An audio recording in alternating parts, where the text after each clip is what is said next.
السلام علیکم معزز سامعین، اس وقت آپ سن رہے ہیں آپ کا اپنا کریزنٹ کمیونٹی ریڈیو اور میں ہوں آپ کی میزبان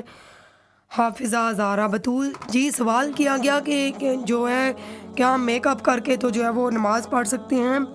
یا نہیں پڑھ سکتے۔ جو ہے وہ بعض لوگ یہ خیال کرتے ہیں کہ جب ہم میک اپ کر کے نماز پڑھتے ہیں تو ہماری نماز نہیں ہوتی یا وضو نہیں رہتا۔ تو پہلی تو بات یہ ہے کہ اگر کوئی میک اپ ایسا ہے جس میں جو حلال جانور کی جو ہے وہ چربی سے لیا گیا ہے تو پھر تو ظاہری بات ہے جائز ہے، آپ میک اپ کر کے جو ہے وہ نماز پڑھ سکتے ہیں، اور اس میں جو ہے نا وہ جو ہے اس کا کوئی حکم نہیں آیا کہ آپ اس میں نماز نہیں پڑھ سکتے حلال جانور کی ہو اگر چربی۔ لیکن آج کل مشہور یہ بھی ہے کہ بہت سارے لوگ جو ہیں وہ کہتے ہیں کہ مردہ جانور ہوتے ہیں تو اس کی بھی جو ہے وہ چربی سے جو ہے وہ میک اپ کا یہ جو کاسمیٹک چیزیں جو ہوتی ہیں یہ بنائی جاتی ہیں۔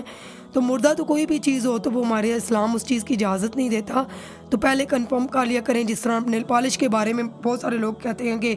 جی حلال نیل پالش ہے تو وہ ہم نے لگائی ہوئی ہے تو حلال لگانا جائز ہے۔ میں نے آپ سے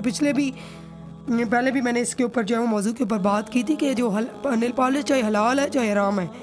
جس چیز کا کوٹ اوپر ہو جاتا ہے نا، ناخنوں کے اوپر کوٹ لگ جائے، آج کل مہندیاں بھی اس طرح کی چلی ہوئی ہیں کہ وہ رنگ جو ہے نا وہ ایک تو ہوتی ہے رنگیلی مہندی، تو رنگ کا اوپر آ جانا اس سے تو ہو گیا، لیکن کچھ مہندی ہوتی ہیں وہ ان کے کوٹ ہوتے ہیں وہ اترتا نہیں ہے کوٹ۔ تو اگر کوٹ والی کوئی ایسی مہندی ہے جس کا اوپر مطلب کوٹ لگا ہوا فیل ہو رہا ہے کہ اوپر کوٹ ہے تو ناخن کے اوپر پانی نہیں گیا تو پھر تو نماز نہیں ہوگی نا۔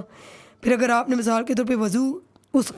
حالت میں آپ نے وضو کیا ہے تو وضو تو ہوئے نہیں، تو جب وضو ہی نہیں ہے، نماز کی تو پہلی شرط ہی وضو ہے، پاکی ہے، تو پاک صاف ہونا، تو جب ہم نے طہارت ہی حاصل نہیں کی تو ہم نماز اور قرآن مجید کو کیسے پڑھ سکتے ہیں؟ ٹھیک ہے، کوئی بھی آپ حرم پاک میں جا رہے ہیں یا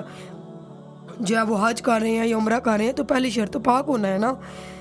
تو یہ ہے کہ حلال جانور کی اگر چربی ہو